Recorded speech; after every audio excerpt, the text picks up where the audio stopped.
And this one I kind of didn't like at first, but then the more I read it, the more I fell in love with it. I love that personally for me, but like everyone else, yes. Evelyn Hugo comes at a really close second. I mean, he did go through a bit of trauma. Non-fiction ended up being one of my favorites.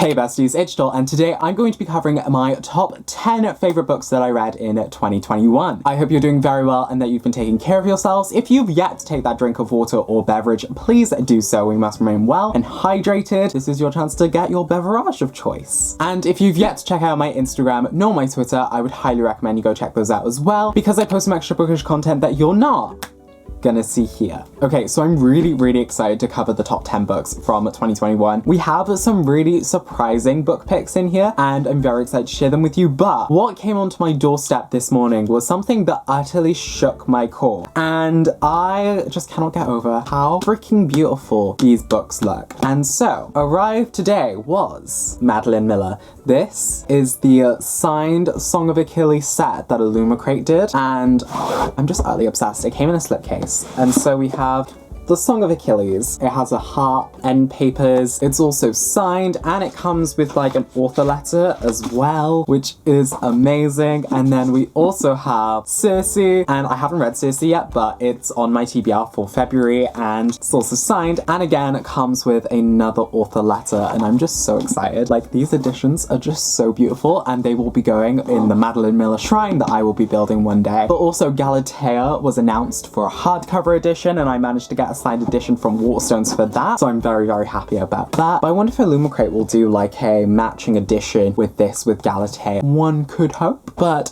yeah. Before we get into the 2021 favourite books though, I do have a very quick message from the sponsor of today's video, and so I'm going to throw on over to sponsor Joel in order to tell you all about that. Hey besties, once again I'd like to thank Book of the Month for sponsoring today's video. Book of the Month is the super popular book service for readers located within the US, with their main objective to promote new and emerging authors and help readers discover books that they'll love. Each month, Book of the Month curates a selection of new and early release titles for you to choose from, so you can spend more time devouring the amazing worlds that they offer. Plus, a Book of the Month is risk-free, so you can skip any month, anytime, and you won't be charged. I was fortunate enough to be sent all 5 of their January picks, and so included were Love and Other Disasters, a queer rom-com that proves that, like the best meals, true love is hard work, a bit messy, but oh so rewarding. Fiona and Jane, which is a collection of braided short stories following 2 girls coming of age and learning that friendship is both indispensable and a great challenge. Black Cake, which is a moving story of 2 siblings who wend their way to reconciliation after losing their mother. Reckless Girls, following 20-somethings who quickly learn that island life is about the little things.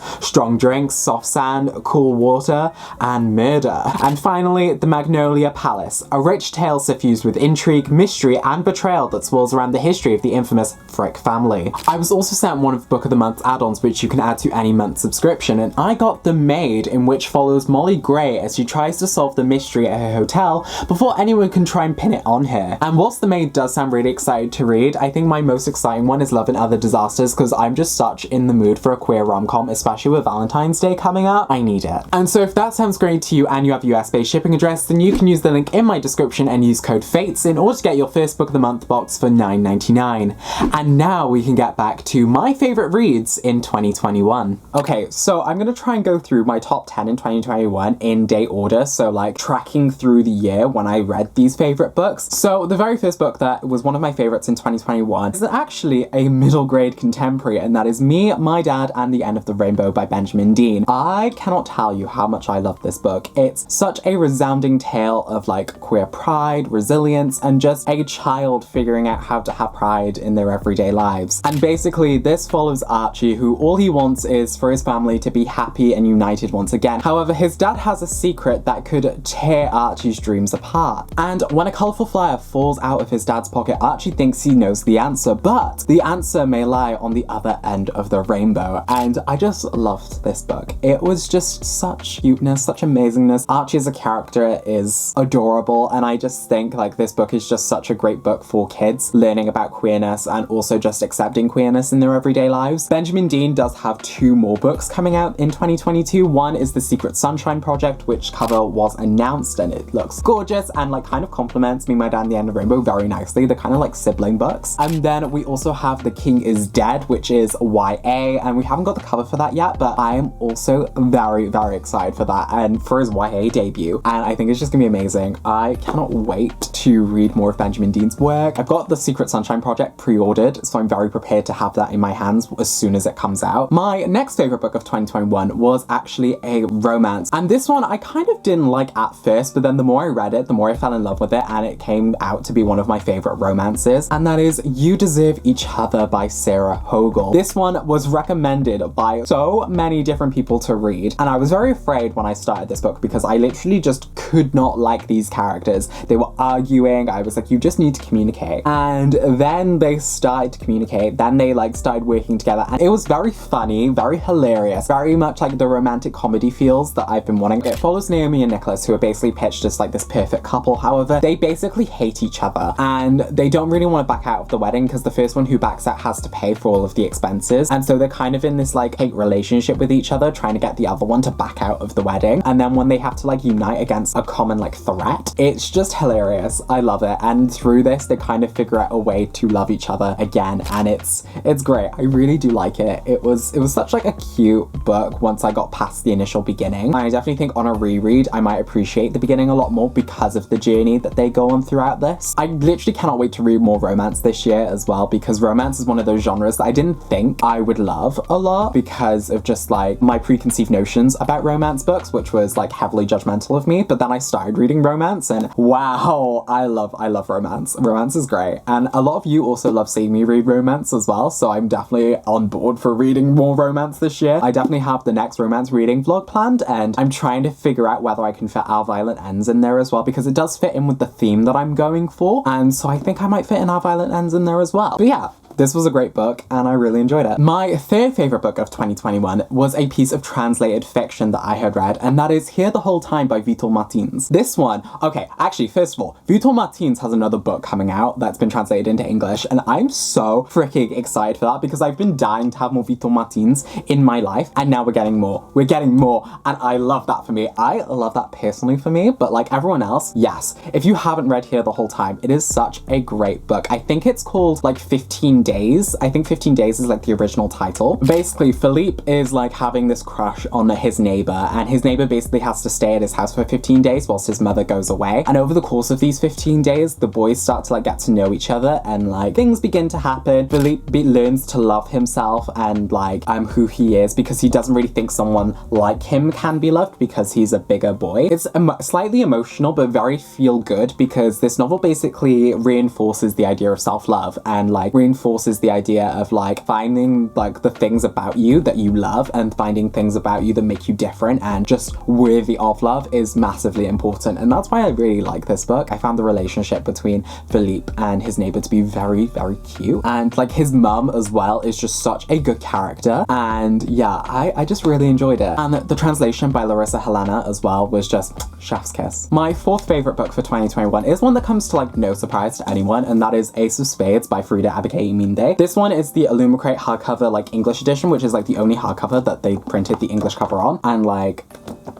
I love that. That is just so cool. Basically, this follows Devon and Chiamaka, who are basically the only black students at a private academy, and basically Aces starts to send them messages to expose all of their secrets, and basically Devon and Chiamaka have to like team up to find out who Aces is. And this novel definitely has twists and turns. I really enjoyed this book purely because it detailed a lot of like the racism that people face within academic institutions. It's something that I'm quite passionate about in terms of like the subtle but also the overt racism that can be experienced within academic institutions. It's very interesting, and I love how Ace of Spades tackles it. This is definitely like a novel that can satisfy like your dark academia cravings. I think it was a well-written novel as well, and I just love the characters of Devon and Chiamaka as well. Like they're very like multifaceted, and I just very much enjoyed reading this story, and like the twists, and I cannot wait to see what Farida writes next, and hopefully it'll be coming out soon. Fingers crossed. The next book that was my favorite in 2021 comes, again, no surprise to no one, because I basically read every single Rick Riordan book well, except for Daughter of the Deep, which I'll be getting into this year. But I basically only let myself choose 2 Rick Riordan books for this video, which was very hard, but otherwise half of this list would have been Rick Riordan books. So the very first one that I got is The Last Olympian, which is the final book in Percy Jackson and the Olympians. This basically is probably my favorite Rick Riordan book overall, probably neck and neck with the other book in this list, purely because this is just such an amazing ending to a series. It really solidifies the character journeys that Percy, Annabeth, and Grover have been on. It really like culminates a lot of the plot, whilst also leaving a bit of threads for the Heroes of Olympus series. I just think this is just such a perfect example of how to write the final book in a series, or just writing like the final act. It's such a good novel to dissect as well. Like, I really want to write an academic essay on Rick Riordan's like writing. If you haven't read The Riolenverse, I have a whole playlist of videos that you can go watch. I'll have them linked in the description down below. Honestly,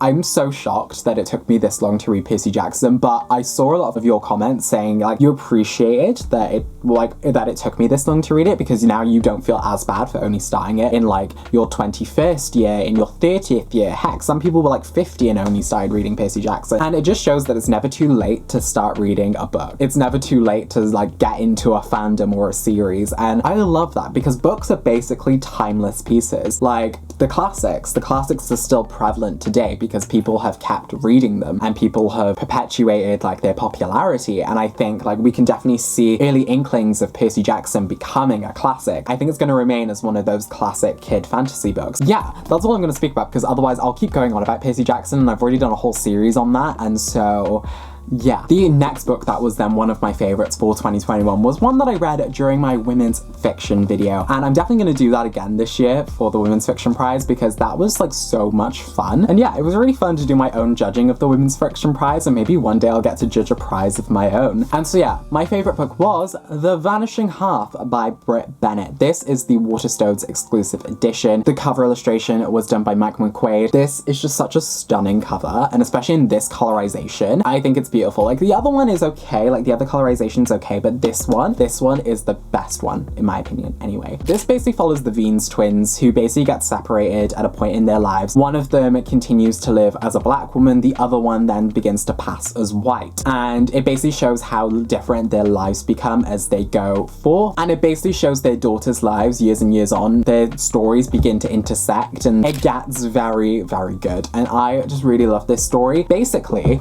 I'm gonna go up and grab it. I remember a lot of you said that like The Vanishing Half has like loose retelling vibes of Nell Larson's Passing. This copy I got from Macmillan at an event that I went to last year, which was very exciting. And I'm very excited to read Passing actually, because a lot of you said that if I liked The Vanishing Half, then I would like Passing, and this is like very short as well. But yeah, I just really liked this. I liked the exploration that it had of identity and like the degrees of blackness and the presentation and performance of race within this. This book was actually kind of what inspired the dissertation that I'm hoping to write for my master's. We'll see what happens. My thesis is like months off and I don't really want to think about that right now, but I'm very, very glad that I read this, and I would love to reread this at some point. I know my friend Heath also recently read this and enjoyed it as well. It's what like reminded me like this book was one of my favorites of the year. The next favorite book of 2021 is one that I loved. I loved her other novel, The Seven Husbands of Evelyn Hugo, and when I read this, I think this book might top Evelyn Hugo for me personally. It's only because of one character, so it might just be that Seven Husbands actually tops this book, but then the main character of this book tops Evelyn Hugo for me. That's just my opinion. Don't come for me. But the book I'm talking about is Malibu Rising by Taylor Jenkins Reid. I literally managed to get a signed first edition copy and I'm still shook by it. Taylor Jenkins Reid's signature, like, shook him. This basically follows Nina Reaver, who is the daughter of Mick Reaver, one of Evelyn's 7 husbands. This basically follows a day in her life, as in the beginning of the day, she is setting up for a party, and by the end of this party, the house is up in flames, and yeah, it basically tracks what happens. It also goes through the love story between Nina's parents, the ups and the very much downs. I just love Nina Reaver as a character. I found her so relatable, especially in the hardships that she faced. I loved this story so much. It was a great exploration into the meaning of family and what it means to like take care of people and earning the title of parent as well. Nina Riva for me is probably my favorite Taylor Jenkins Reid protagonist thus far. Evelyn Hugo comes at a really close second, but I think it's because I personally relate to Nina Riva a lot more that she's just slightly above. Malibu Rising, chef's kiss. What a great book. The next book that I then picked as one of my favorite books of 2021 is another Rick Riordan book and the final Rick Riordan book for this list. And again, this will come as no surprise to anyone when I say that it is The House of Hades. This one, so much emotion in this book, so much emotion, because we have Annabeth and Percy in one position. We have Nico D'Angelo going through his own personal journey in another position. We have the whole overarching conflict. There is a lot that happens within this book. I loved every second of it. It's just such a good book in like defining characteristics. Percy and Annabeth, we just see them continue to grow as people and also solidify to us that like they have just matured in such an amazing way. And then we get Nico D'Angelo, who's basically dealing with this internal conflict in himself and then comes to his own conclusion about things and discusses it. I just find him to be such a mature person for his age. I mean, he did go through a bit of trauma when he was younger. Seeing him go through like this kind of growth now, it's amazing. Like, he is my son, and just seeing him grow in such a way makes me such a proud parent, honestly, and just seeing him live as his authentic self, like, and it's why I'm even more excited now that he's working with Mark Oshiro to do the Solangino novel, because it shows that he wants to give Nico's novel the greatest amount of care, and I love that. I just love that he is so open. He just shows how easy it is to integrate them without being offensive. There's a lot Rick Riordan does right, and I'm just like, if this white man can do like this, then there's basically no excuse for anyone else, you know? Yeah, I am really looking forward to the Solangino novel in 2023. Could be 2022, depending on when arcs come out, because I'm going to get an arc. And so the penultimate book that was one of my favorites in 2021 was one that came from my highest performing video of the year. I didn't expect this to perform so well, and it seems like a lot of people really enjoyed like the video format that I did, because I experimented with this kind of video essay reading vlog style for the first time, and it's definitely something that I want to do more of this year. And so the novel that I'm highlighting here is Normal People by Sally Rooney, which was a great novel. I understand also why people wouldn't like this novel because of the writing style or because they don't really mesh well with the characters, but I just really liked it. I loved seeing Connell and Marianne have this kind of constant orbit around one another, constantly gravitating towards one another, and despite like their arguments and interactions and things that may pull them apart, they're intrinsically linked to one another and so will always come back to each other. The main thing in this book as well that I really loved was Lorraine. Lorraine is such like a well done character, and she's not afraid to put Connell in his place and also acts as kind of like a pseudo parent to Marianne.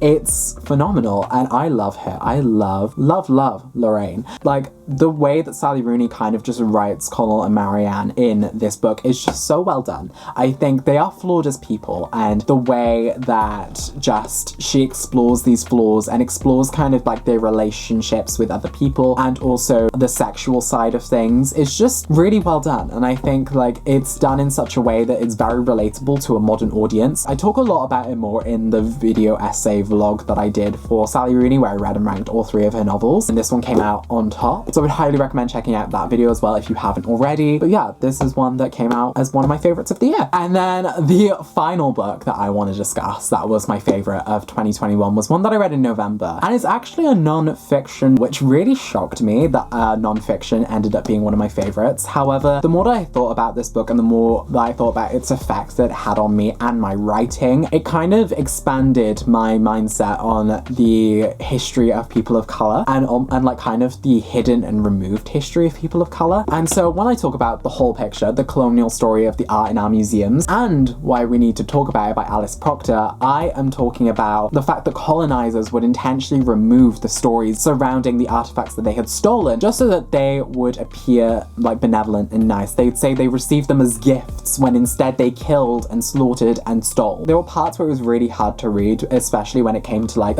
reading about certain cultures that can't perform certain ceremonies anymore because they're afraid afraid of like colonizers taking things. Like there was one about the Maori tribe who can't perform funeral rites anymore because white people would come and steal the heads of their relatives because they liked the way they looked on their shelves. This basically like opened my mind to how much the history of people of color has been removed from Britain. Like in the 18th century, black people intentionally kept themselves hidden so that they wouldn't rise to prominence and then be like the victims of hate crimes. I mean, we see this with Phillis Wheatley when she published her poetry in the 18th century. People didn't believe she actually wrote the poetry because it was so good and ended up having to have a petition of a bunch of people saying that she actually wrote it. It's really interesting to see like certain parts of like history still being hidden and still being uncovered today because there's work being done to try and find more history. One thing that I would also recommend reading is David Aluska's Black and British, which covers Black British history over across of different eras. This book just kind of talks about museums and the 4 different types of museums and the fact that art has been colonized essentially and just the narratives have been rewritten to paint them in a better light. And it's also basically why I'm really excited to read Portrait of a Thief as well, because of the fact that this also deals with like the colonial history of art and museums and how these Chinese American students are hired to steal their art. And it's going to be very exciting. But yeah, overall, these are my top 10 books of 2021. I am just so excited that I basically decided to break out a lot more in 2021 and read different genres like non-fiction and middle grade and contemporary romance, because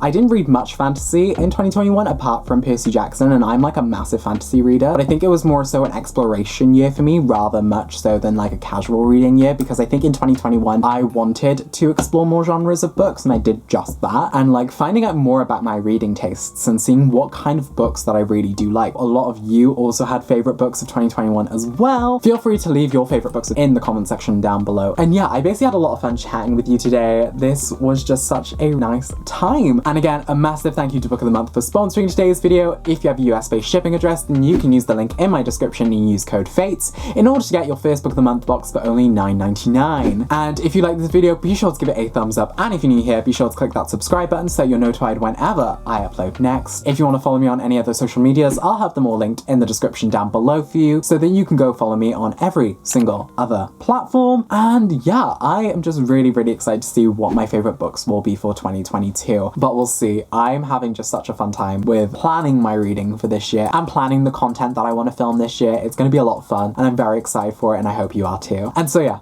I guess until the next time, bye besties.